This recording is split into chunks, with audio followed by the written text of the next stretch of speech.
Hi, I'm Phil Weglarz, core faculty in the Expressive Arts Therapy program at CIIS.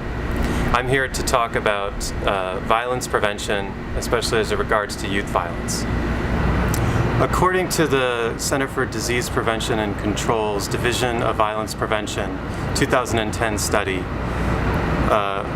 4,828 young people aged 10 to 24 were victims of homicide in the year 2010 in this country. That's an average of 13 people a day.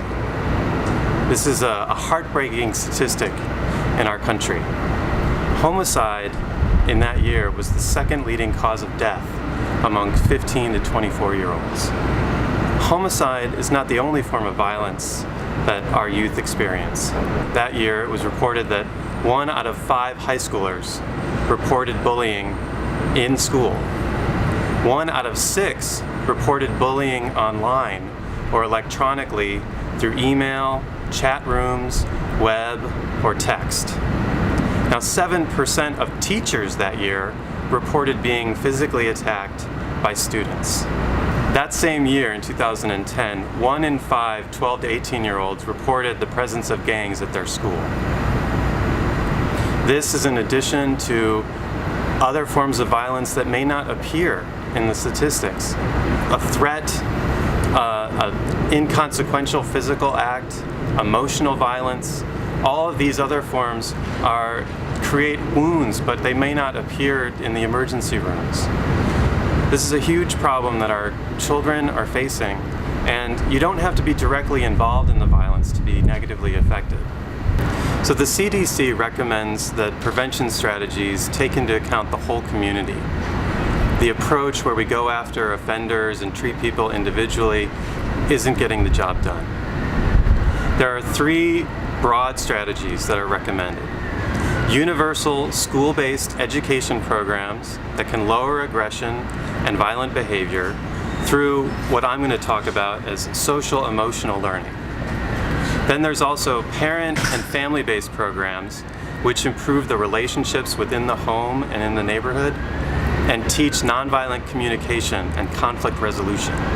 And thirdly, mentor programs that are designed to match youth with positive adult role models who can help guide the youth and eliminate problem behavior and encourage their pro-social skills.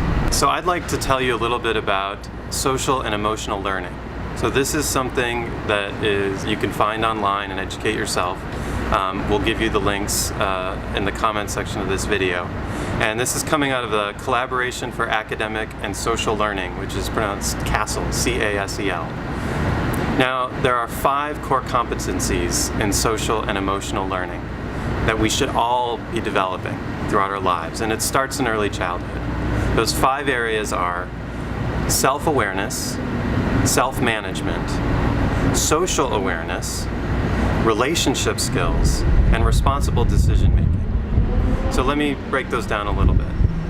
So self-awareness is just your ability to notice and differentiate the feelings that you're having.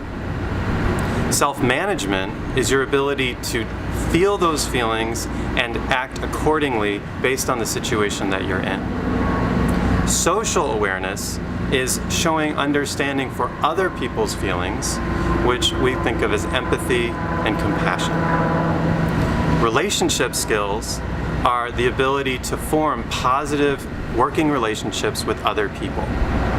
And finally, responsible decision-making is weaving it all together so that you, with others, can actually address situations in the moment. So I've been in the role of a therapist working with individual clients, and I've felt completely overwhelmed at times because you're realizing that every individual exists within a much larger system. So within the CDC's approach to violence prevention, they're taking a social-ecological model. So that's placing the individual within the context of their relationships and their community and within the larger society. So one of the things that I want to appeal to you, the volunteers of this hackathon, is to think outside the box and think of ways that we might be able to use social media or online tools to reach more and more people Therapists are far outnumbered by the amount of negative influences that are on our youth today. But let me talk about some of the tools that we do use when we do get to work with kids one-on-one or in groups or in the many social service programs that we're in. The first one is something that you're probably familiar with.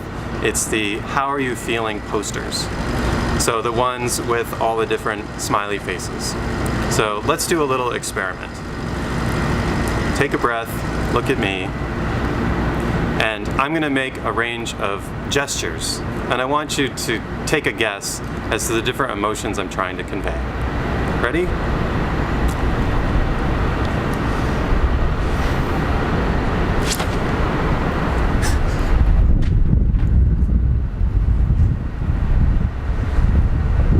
Now you can probably put words to the different feelings. You can probably see that those were a range of expressions. Now, what maybe we take for granted is these performances are taught to us.